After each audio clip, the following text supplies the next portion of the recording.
Hello दोस्तों, मैं फिर से आप सभी का बहुत बहुत स्वागत करता हूं आपके अपने चैनल हाईफाई स्टडी पे। दोस्तों आज की जो वीडियो है बहुत इंपॉर्टेंट आप सभी के लिए होने वाली है। यहाँ पर 2017 और 18 के जितने भी आपके बहुविकल्पीय प्रश्न बनते हैं उन सभी के यहाँ पर मॉक टेस्ट लेकर के मैं आप सभी के सामने उपस्थित हुआ। चैनल को सब्सक्राइब कर लेना। साथ ही में दोस्तों आप लोग टेलीग्राम को जरूर से जरूर ज्वाइन कर लेना, क्योंकि वहाँ पर आपको सारी PDF जो है वो अवेलेबल करा दी जाती हैं। और वीडियो अपने दोस्त मित्रों के साथ ज़रूर से ज़रूर शेयर करना है।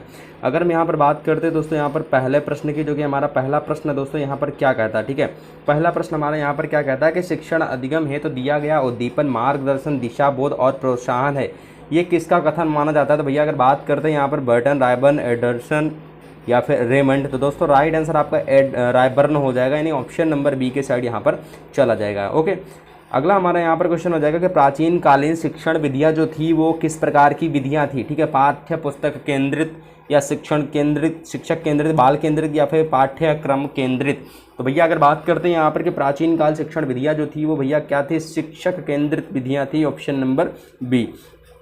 अगला हमारा यहाँ पर प्रश्न हो जाएगा, जी हाँ दोस्तों, अगला प्रश्न हमारा यहाँ पर कहता है यहाँ पर कि शिक्षण करते समय ध्यान रखना चाहिए, किन किन बातों का ध्यान रखना चाहिए। पाठ्य पुस्तकों का ध्यान रखना चाहिए, समावधि का, या बच्चों की रुचि व मानसिक स्तर का, या फिर परीक्षा का। तो भैया राइट आंसर क्या हो जाएगा, यहाँ पर बच्चों की रुचि और उनके जो मानसिक स्तर होते हैं, ठीक है, उनका ध्यान रखना चाहिए। अगला हमारा यहाँ पर प्रश्न बनता है यहाँ पर कि शिक्षण को सुव्यवस्थित व प्रभावपूर्ण बनने का माध्यम या बनाने का माध्यम जो है वो कौन सा है ना, इसका माध्यम क्या है, इसको बनाने का माध्यम क्या होता है। शिक्षण विधियाँ या गतिविधियाँ या फिर अभ्यास कार्य या फिर प्रश्न। तो राइट आंसर आपका हो जाएगा शिक्षण विधियाँ, ठीक है ना भैया। क्या हो जाएगा, शिक्षण विधियाँ हो जाएगा आपका, ऑप्शन नंबर ए के साइड चला जाएगा, ऑप्शन नंबर आ के साइड चला जाएगा। अगला हमारा यहाँ पर प्रश्न हो जाएगा 5 नंबर क्वेश्चन। 5 नंबर क्वेश्चन आपका यहाँ पर ये बनता है कि शिक्षण विधियाँ आधारित होती हैं, जी हाँ दोस्तों, शिक्षण विधियाँ जो हैं वो आधारित होती हैं, किस पर आधारित होते हैं, मैंने आपको इससे पहले भी बताया है, ठीक है। शिक्षण सूत्रों पर आधारित होती हैं। किस पे आधारित होती हैं, शिक्षण सूत्रों पर आधारित होती हैं।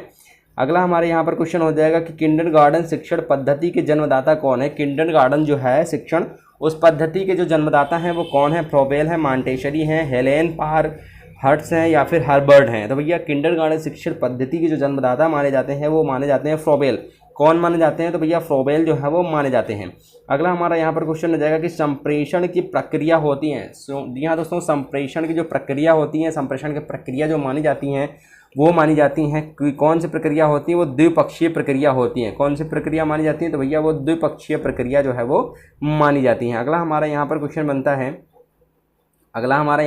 बनता है कि निम्नलिखित में से उपयुक्त शिक्षण सूत्र है, इसमें से कौन सा शिक्षण सूत्र है। तो देखिए शिक्षण सूत्र है, इसमें से एक ही माना जाता है मूर्त से अमूर्त की ओर, है ना, मूर्त से अमूर्त की ओर ये उपयुक्त शिक्षण सूत्र माना जाता है। अगला हमारा यहाँ पर हो जाएगा कि शिक्षण का सामान्य सिद्धांत नहीं है। शिक्षण का जो सामान्य सिद्धांत है वो कौन सा नहीं है, क्रियाशीलता का सिद्धांत, या फिर रुचि का सिद्धांत, या नियोजन का सिद्धांत, या परिणाम का सिद्धांत। तो शिक्षण का सामान्य सिद्धांत नहीं है, तो इसमें से कौन सा हो जाएगा, तो इसमें आपका परिणाम का सिद्धांत हो जाएगा, ठीक है ना। ऑप्शन नंबर द के साइड चला जाएगा, ऑप्शन नंबर डी हो जाएगा, 4th number option right answer हो जाएगा। अगला जबरदस्त क्वेश्चन यहाँ पर कि पूर्ण से अंश की ओर शिक्षण सूत्र आधारित होते हैं। पूर्ण से अंश की ओर जो शिक्षण सूत्र एक होता है वो किस पे आधारित होता है, शिक्षा शास्त्र पर होता है, गेस्टाल्ट मनोविज्ञान पर होता है, जीव विज्ञान पर होता है, या फिर प्राणी विज्ञान पर होता है।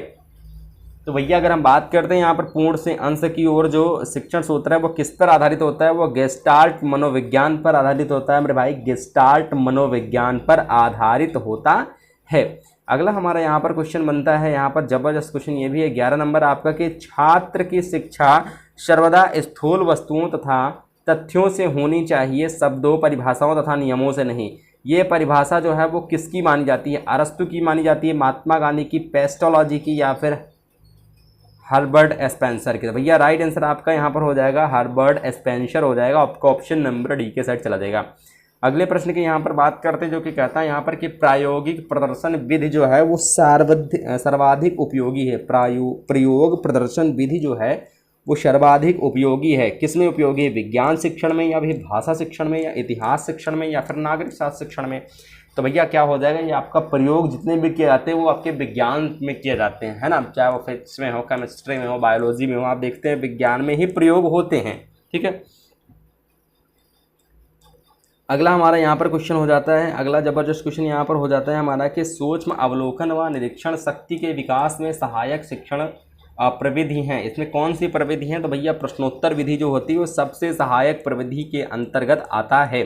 अगला हमारा हो जाएगा यहाँ पर दोस्तों सबसे इम्पोर्टेंट ये भी हमारा है कि छात्रों के पूर्व ज्ञान की जानकारी लेने हेतु तो प्रयुक्त शिक्षण कौशल कौन कौन से हैं? तो प्रयुक्त शिक्षण कौशल आपका यहाँ पर एक ही होता है, जो कि होता है सबसे इम्पोर्टेंट प्रस्तावना कौशल होता है ना। कौन सा होता है भैया? प्रस्तावना कौशल होता है। अगला हो जाएगा हमारा बच्चों में कल्पना शक्ति का विकास किया जा सकता है। ठीक है, कल्पना शक्ति का विकास जो है वो किया जा सकता है। देखिए किसी भी कोई भी बच्चा है उसकी कल्पना शक्ति विकास करने के लिए पहले क्या करते थे? पहले कहानियाँ सुनाई जाती थी, वो कहानियों को ज़्यादा कैच करता था। एक बार आपने उस कहानी को सुना दिया तो वो पूरा से वो शुरू से लेकर के आखिरी तक वो आपको उल्टा कहानी सुना देगा, एक भी शब्द भूलेगा नहीं। क्योंकि यहाँ पर क्या है, उसकी कल्पना शक्ति में विकास हो रहा है। सुनने की चीज़ें जो होती है वो हम ध्यान लगाकर सुनते हैं, ना कि पढ़ने की चीज़ें हम इतना ध्यान लगाकर सुनते हैं। ठीक है, अब यहाँ से हमारी शुरुआत होती है दोस्तों 2018 में पूछे गए प्रश्नों की। अभी ऊपर मैंने आपको जितने भी क्वेश्चन कराए 15 क्वेश्चन लगभग आपके कराए वो सभी 2017 में पूछे गए क्वेश्चन थे। ये आपके 2018 में क्वेश्चन पूछे गए हैं। शिक्षण अधिगम 2018 में जितने भी 15 क्वेश्चन भी पूछे गए वो सारे हम इस वीडियो में देखने वाले हैं। पहले क्वेश्चन की अगर हम बात करते हैं, जो कि हमारा यहाँ पर पहला क्वेश्चन क्या कहता है भैया? शिक्षण अधिगम सिद्धांत नहीं है। शिक्षण अधिगम जो सिद्धांत नहीं है वो एक ही सिद्धांत नहीं है, प्रयोगात्मक कार्य विधि है ना भैया। क्या हो जाएगा यहाँ पर? प्रयोगात्मक कार्य विधि हो जाएगा। अगला हमारा क्वेश्चन हो जाएगा कि संप्रेषण के घटक हैं। संप्रेषण के इसमें कौन से घटक माने जाते हैं? प्रेषक, संदेश, ग्राही या उपरोक्त सभी। तो भैया देखिए संप्रेषण के घटक आपका यहाँ पर प्रेषक भी होता है, संदेश भी होता है और ग्राही भी होता है। राइट आंसर आपका ऑप्शन नंबर डी हो जाएगा। ठीक है ना, ऑप्शन नंबर डी हो जाएगा। अगला हमारा यहाँ पर क्वेश्चन हो जाएगा मेरे भाई, यहाँ पर हो जाएगा कि निम्नलिखित में से श्रव्य दृश्य सामग्री नहीं है, यानी कि श्रव्य भी नहीं है और दृश्य भी नहीं है। मतलब उसको क्या है? दृश्य श्रव्य सामग्री नहीं है। ठीक है, यानी कि उसको हम देख नहीं सकते हैं, सिर्फ और सिर्फ सुन सकते हैं। यानी श्रव्य है, दृश्य सामग्री नहीं है। तो भैया रेडियो हो जाएगा। चलचित्र में हम देख सुन दोनों सकते हैं, टेलीविजन में देख सुन सकते हैं, कंप्यूटर में देख सुन दोनों सकते हैं, लेकिन रेडियो में भैया सिर्फ और सिर्फ हम लोग सुन सकते हैं, ना कि देख सकते हैं। अगला हमारा यहाँ पर क्वेश्चन हो जाएगा कि भ्रमण प्रविधि के चरण हैं। तो भ्रमण प्रविधि के चरण देखिए आपका, ये भी आपका भ्रमण प्रविधि का चरण हो जाएगा, यानी शैक्षिक उद्देश्य या प्रकरण का चुनाव, ये भी आपका हो जाएगा। पर्यटन स्थल का चयन, ये भी आपका हो जाएगा। पर्यटन स्थल है तो सामग्री, ये भी हो जाएगा। राइट आंसर आपका उपरोक्त सभी हो जाएगा। ऑप्शन नंबर डी को लॉक कर देंगे। ठीक है, आगे बात करते हैं हम लोग यहाँ पर कि प्रयोग प्रदर्शन विधि जो है वो सर्वाधिक प्रयुक्त होता है इतिहास विषय में होता है, भाषा विषय में होता है, विज्ञान विषय में होता है या नागरिक शास्त्र विषय में होता है। तो राइट आंसर आपका विज्ञान विषय हो जाएगा। ऑप्शन नंबर सा को लॉक करेंगे। ठीक है ना, ऑप्शन नंबर सा को लॉक करेंगे विज्ञान विषय में। अगला हमारा यहाँ पर क्वेश्चन हो जाएगा यहाँ पर कि पाठ के प्रमुख तथ्यों को बार बार दोहराना किस शिक्षण सिद्धांत के अंतर्गत आता है? तो किस शिक्षण सिद्धांत के अंतर्गत आता है? वो आता है आपका आवृत्ति का सिद्धांत। ठीक है, किसके अंतर्गत आता है मेरे भाई? आवृत्ति का सिद्धांत के अंतर्गत आता है। अगला हमारा क्वेश्चन हो जाएगा 7 नंबर क्वेश्चन, सबसे इंपॉर्टेंट क्वेश्चन है, महत्वपूर्ण क्वेश्चन है। और आप लोग इसको देखिए प्रीवियस ईयर जो है आप लोग देख के चला करें, काफ़ी सारे प्रश्न आपके यहाँ से बनते हैं। भले क्वेश्चन को डाइवर्ट किया गया है, घुमाया गया क्वेश्चन है, ठीक है, लैंग्वेज चेंज की गई है क्वेश्चन की, लेकिन आपका आंसर तो वही बनने वाला। बस थोड़ा सा आपको क्वेश्चन पर ध्यान देने की जरूरत है। शिक्षण को आनंददायक, मनोरंजक और रुचिपूर्ण बनाने हेतु उत्तम प्रविधि कौन कौन सी मानी जाती है? तो खेल और गतिविधि प्रविधि जो है ये सबसे उत्तम प्रविधि मानी जाती है। अगला हमारा हो जाएगा यहाँ पर कि शिक्षण प्रविधियों के प्रकार हैं। शिक्षण प्रविधियों के कौन कौन से प्रकार हैं? एक आपका प्रश्नोत्तर हो जाएगा, वर्णन हो जाएगा, कहानी हो जाएगा, ये तीनों हो जाएंगे। राइट आंसर आपका उपरोक्त सभी हो जाएगा, यानी ऑप्शन नंबर डी को लॉक करेंगे। ठीक है, चलिए भैया अगला हो जाएगा हमारा यहाँ पर कि शिक्षण सूत्र नहीं है। शिक्षण सूत्र इसमें से कौन सा नहीं है? देखिए ज्ञात से अज्ञात की ओर ये भी आपका शिक्षण सूत्र ही है, पूर्ण से अंश की ओर ये भी शिक्षण सूत्र ही, स्थूल से सूक्ष्म की ओर ये भी आपका शिक्षण सूत्र है। लेकिन अगर हम बात करते नहीं की, तो प्रेरणा का जो सिद्धांत है ये आपका शिक्षण सूत्र नहीं है। अगला हमारा यहाँ पर क्वेश्चन हो जाएगा, सबसे इंपॉर्टेंट क्वेश्चन ये भी हमारा है कि शिक्षण को पूर्व ज्ञान पर नए ज्ञान को आधारित करना चाहिए, यह कथन किसका हो जाएगा? यानी किस शिक्षण सूत्र की ओर संकेत करता है? ज्ञात से अज्ञात की ओर, पूर्ण से अंश की ओर, स्थूल से सूक्ष्म की ओर या फिर सरल से कठिन की ओर?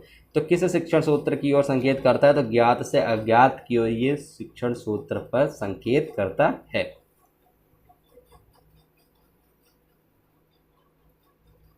अगला आपका यहाँ पर क्वेश्चन हो जाएगा 11 नंबर क्वेश्चन कि सहयोग की भावना का विकास संभव है। सहयोग की भावना का विकास संभव है। समूहकार से, वाद विवाद से, प्रश्नोत्तर से या फिर सहायक सामग्री से। तो भैया क्या हो जाएगा आपका यहाँ पर समूहकार से हो जाएगा, यानी ऑप्शन नंबर ए को लॉक करेंगे। ठीक है भैया, ऑप्शन नंबर ए को लॉक करेंगे। अगला हमारा यहाँ पर हो जाएगा बच्चों में कल्पना शक्ति का विकास किया जा सकता है कहानी द्वारा, समूह कार्य द्वारा, प्रश्नोत्तर द्वारा या फिर व्याख्यान द्वारा। तो बच्चों में कल्पना शक्ति जो है वो विकास किया जा सकता है। जैसे अभी ऊपर आपका क्वेश्चन ये 2017 वाले में पूछा गया था, इसलिए जिसमें आपके बोलता हूँ कि भैया प्रीवियस ईयर जरूर दे के चला करें। यहाँ पर हो जाएगा आपकी कहानी द्वारा। ठीक है, किसके द्वारा? कहानी द्वारा। अगला हमारा यहाँ पर क्वेश्चन हो जाएगा कि शिक्षण सूत्र पथ प्रदर्शन करते हैं जिसमें सिद्धांत से व्यवहार में सहायता लेने के लिए अपेक्षा की जाती है। कथन किसका हो जाएगा?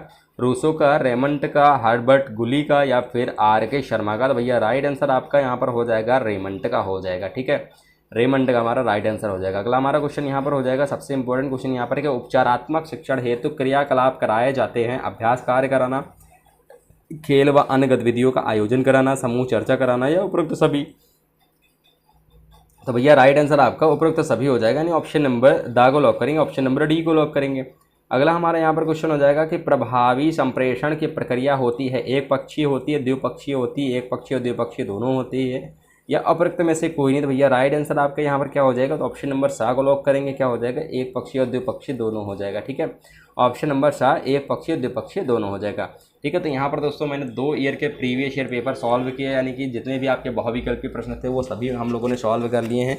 और इसमें से आपके 1-2 क्वेश्चन जरूर से जरूर बनेंगे, तो वीडियो को ध्यान से देखना आप लोग। इसके PDF जरूर ले लेना टेलीग्राम पे। ठीक है, और नीचे आपको व्हाट्सएप ग्रुप मिल जाएगा, आप उसमें भी ऐड हो सकते हो अपने किसी भी डाउट को क्लियर करने के लिए। ठीक है, वीडियो को शेयर करना, दोस्त मित्रों के साथ जरूर बताना कि भैया जो आपके यहाँ पर मॉक टेस्ट है ये बहुत इंपॉर्टेंट है। ठीक है, जय हिंद।